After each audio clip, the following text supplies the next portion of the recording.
Welcome to another method of working with clay. This is for people who don't have a wheel, don't want to get a wheel, uh, tried the wheel and hated it, but still wanted to do clay. So I will show you several methods of working with clay. What I've got here is a strip of clay that comes from a machine called an extruder. It's just like a grease gun or a pastry decorator, only it's a nice broad piece. And it's pliable, so you can make it into circles for mugs, you can make it into whatever shapes you want. You're only restricted by the height and by the length of the piece. So what I'm going to do here is try and make a mug, which is just like that. Now when it comes out of the extruder leaves a line on it. If you don't like that line, just get rid of it with a aluminum rib. The reason for aluminum is the clay doesn't stick to it very well, and also it's flexible, so you're not scraping away the clay, you're flattening it.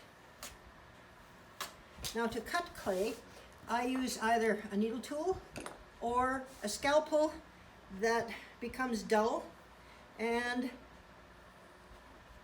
what I want to do is even off the ends, and then I'm going to join these two ends. So what I'd like to do is bevel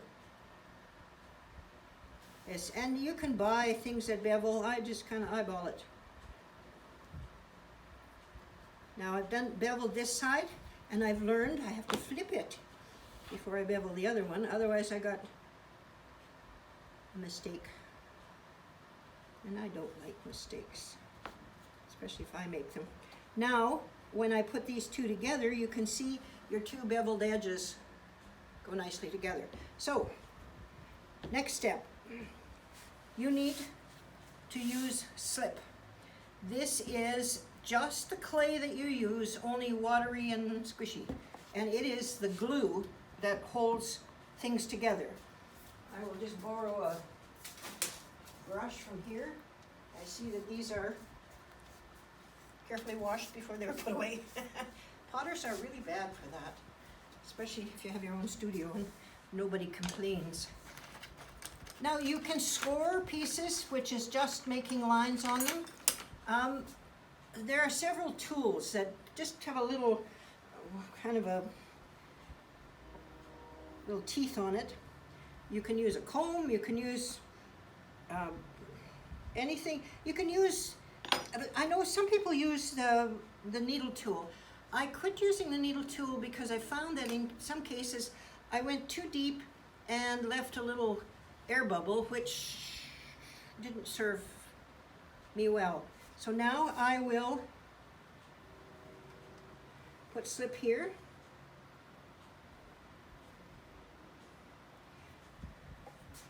And I will join these two pieces. And you just press them together.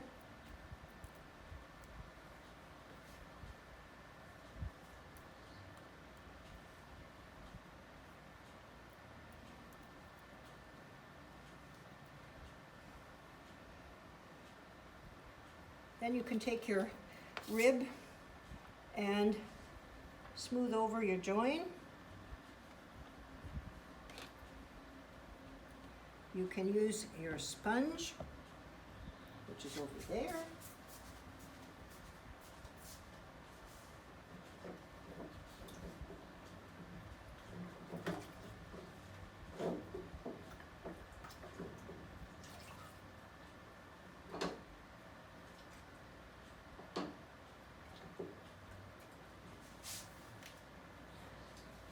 You'll find all kinds of useful things.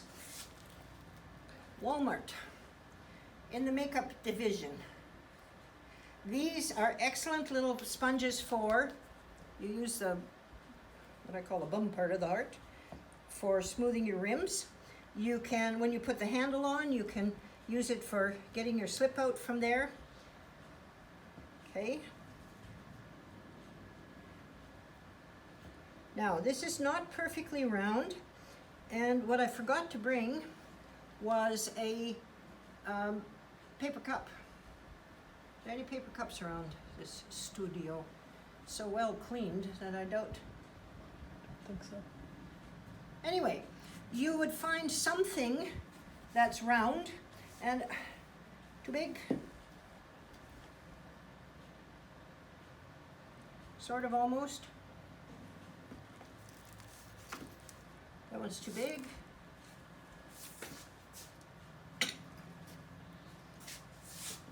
There we go, look at that. So I get that round. I get the bottom round. And you can see that just using those, that happened to be handy, managed to make a fairly decent circle. Now I look at this side and I look at this side and I think, I think I like this side better for the top, because this one has a little bubble. So I'm going to put the base on there. I will smooth off this.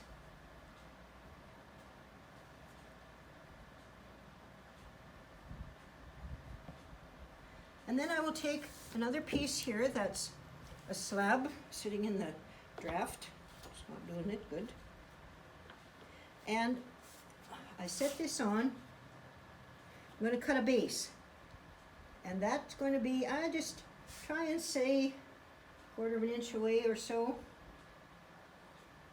You can decide when you put your base on if you want it the outside of the cup or on the inside of the cup. Inside of the cup is a little bit harder. And I also like to, when I do these things, I like to do a base that has maybe a little bit of interest to it. Now you notice that this one I did not use any kind of roller or any kind of stamp because I forgot. Once it's round, I don't try and stamp it because it will throw it off round, and I don't really want it square. So here's my base. One thing I like to do for the base is I like to smooth the edge. So I will take, this is dry cleaner plastic, and I got a whole pile of it. I taught at the high school, and when graduation all the gowns came in dry cleaner plastic. So what I'm doing here is I'm just put the plastic over, and using my finger I am just smoothing off so that the rim doesn't have the sharp edge like this. I'll do this on the other side.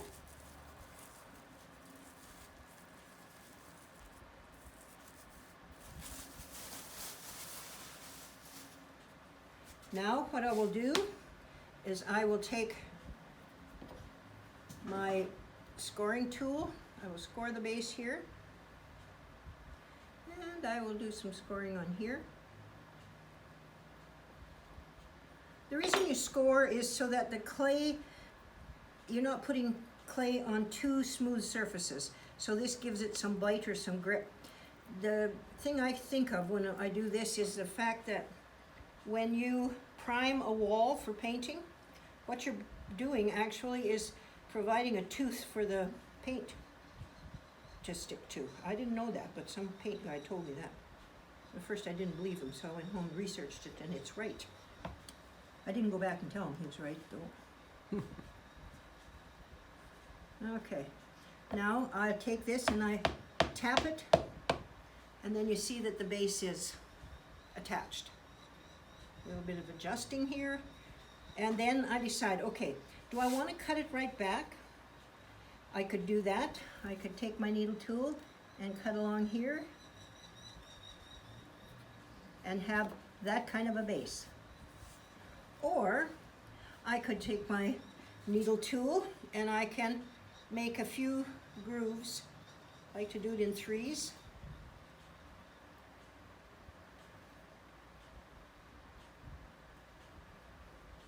And leave a bit of a rim to catch the glaze. Now, the important thing with anything you make that has a supposed flat bottom, if you don't tap the bottom in, make it slightly concave, you have a table rocker. Your mug, coffee mug rocks, your bowl rocks, so you just tap this in a bit. And it's just slightly concave. Okay, so now we need a handle.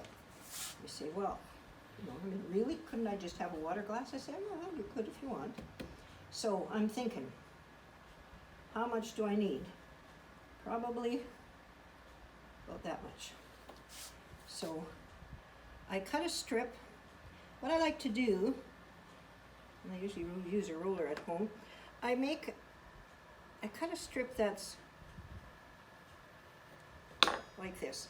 A little thin on the bottom, but I like that look on a mug. I know this is a thick all the way through. You could do that too. So again, I'm going to take my plastic. I don't want sharp rims because that takes a lot of work after, as things are drying and leather hard. I try and do all my cleanup leather hard because sanding and working with dry clay is, if you're not wearing a respirator, is pretty drastic. And I don't know that I know of any potter who would refuse to wear a mask. Because we wear masks when we glaze, we wear masks when we sand, we wear masks for whatever we're doing that would produce a dust that would be dangerous to us. So we say, well, yeah, okay, not a problem. Now, I want to attach this, so I'm going to, and I usually attach mine where the join is, because I think that it provides a stronger join. Again, a little bit of slip. And you noticed I beveled this because I want it to fit on here. And when I look at this, I think, I better make it a little more curved because it's not fitting up against the cup. A dab here and a dab there. I put this on and push it inside, outside, and then I decide where I may want this handle. And I think, yeah, that's good. Then I look at it. I have to look at it straight on when I attach it because I am notorious for having handles that go slightly wonky on one side. Well, is my eyesight or what? And I like a thumb piece.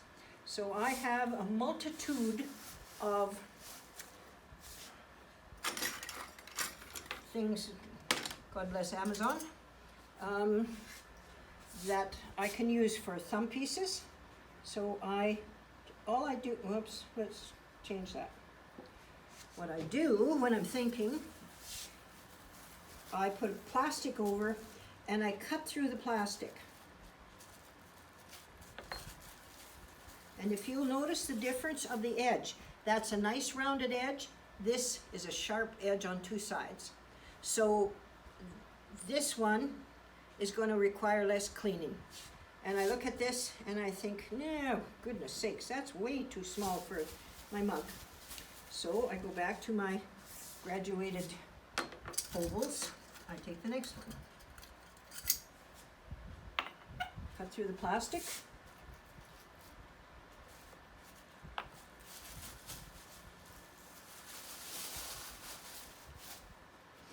If you don't get dry cleaner plastic, one great place to get plastic, go to the dollar store and get the paint drop cloth.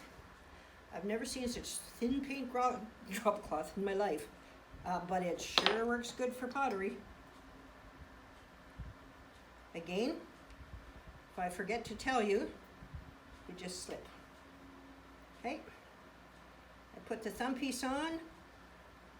I would take my paper cup and I would put it in here and leave it until probably about an hour. If you leave something inside too long and it starts to dry, clay shrinks and you have wonderful cracks running up and down your mug and you are very disappointed.